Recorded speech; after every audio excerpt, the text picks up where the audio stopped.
नमस्कार दोस्तों। आज हम आपको भगवान शिव और माँ पार्वती की कहानी सुनाने जा रहे हैं।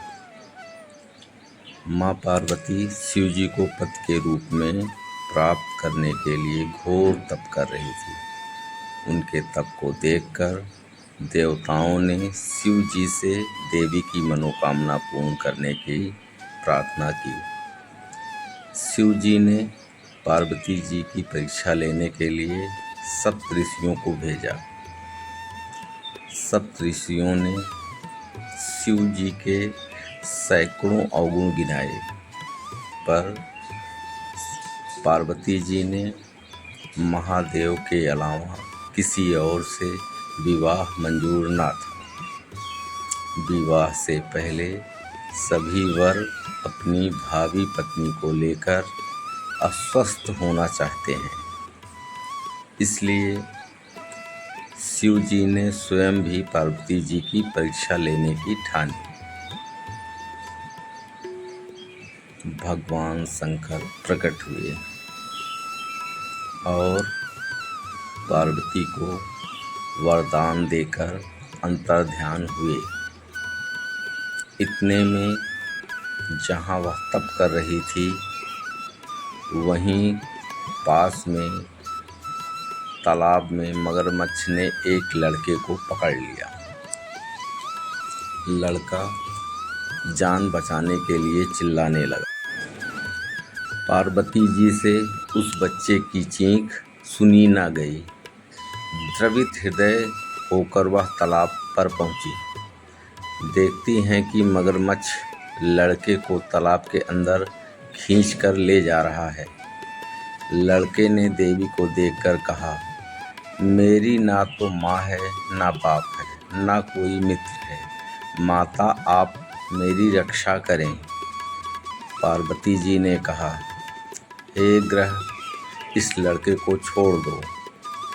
मगरमच्छ बोला, दिन के छठे पहर में जो मुझे मिलता है उसे अपना आहार समझकर स्वीकार करना मेरा नियम है। ब्रह्मदेव ने दिन के छठे पहर इस लड़के को भेजा है, मैं इसे क्यों छोड़ दूं? पार्वती जी ने विनती की, तुम इसे छोड़ दो। बदले में तुम्हें जो चाहिए वह मुझसे कहो। मगरमच्छ बोला, एक ही शर्त पर मैं इसे छोड़ सकता हूँ। आपने तप करके महादेव से जो वरदान लिया है, यदि उस तप का फल मुझे दे दोगी तो मैं इसे छोड़ दूंगा। पार्वती जी तैयार हो गई। उन्होंने कहा, मैं अपने तप का फल तुम्हें देने को तैयार हूँ, लेकिन इस बालक को छोड़ दो। मगरमच्छ ने समझाया, सोच लो देवी, जोश में आकर संकल्प मत करो। हजारों वर्षों का तप जैसा तप किया है, वह देवताओं के लिए भी संभव नहीं। उसका सारा फल इस बालक के प्राणों के बदले चला जाएगा। पार्वती जी ने कहा, मेरा निश्चय पक्का है। मैं तुम्हें अपने तप का फल देती हूँ, तुम इसका जीवन दे दो। मगरमच्छ ने पार्वती जी से तप दान करने का संकल्प करवाया। तप का दान होते ही मगरमच्छ का देह तेज से चमकने लगा। मगर बोला, हे पार्वती, देखो, तप के प्रभाव से मैं तेजस्वी बन गया हूँ। तुम्हारे जीवन भर की पूंजी एक बच्चे के लिए व्यर्थ कर दी। चाहो तो अपनी भूल सुधारने का एक मौका और दे सकता हूँ। पार्वती ने कहा, हे ग्रह, तब तो मैं पुनः कर सकती हूँ, किंतु यदि तुम इस बालक को निगल जाते तो क्या इसका जीवन वापस मिल जाता? देखते ही देखते वह लड़का अदृश्य हो गया। मगरमच्छ लुप्त हो गया।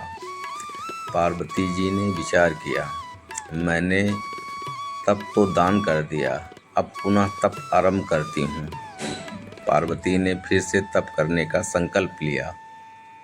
भगवान सदाशिव फिर से प्रकट होकर बोले, पार्वती, भला अब क्यों तप कर रही हो? पार्वती ने कहा, प्रभु, मैंने अपने तप का फल दान कर दिया। आपको पद स्वरूप में पाने के लिए मैं फिर से वैसा ही घोर तप कर आपको प्रसन्न करूंगी। महादेव बोले, मगरमच्छ और लड़के दोनों ही रूपों में मैं था। तुम्हारा चित्त प्राणिमात्र से अपने सुख दुख का अनुभव करता है या नहीं, इसकी परीक्षा लेने को मैंने यह लीला रची। अनेक रूपों में दिखने वाला मैं एक ही हूँ। मैं अनेकों शरीर में शरीर से अलग निर्विकार हूँ। तुमने अपना तप मुझे ही दिया है, इसलिए अब और तप की जरूरत नहीं है। देवी ने महादेव को प्रणाम कर प्रसन्न मन से विदा किया। आपको यह कहानी कैसे लगी, हमें कमेंट करके ज़रूर बताएं। ऐसे ही कहानियाँ सुनने के लिए वीडियो को लाइक एंड सब्सक्राइब करें। धन्यवाद।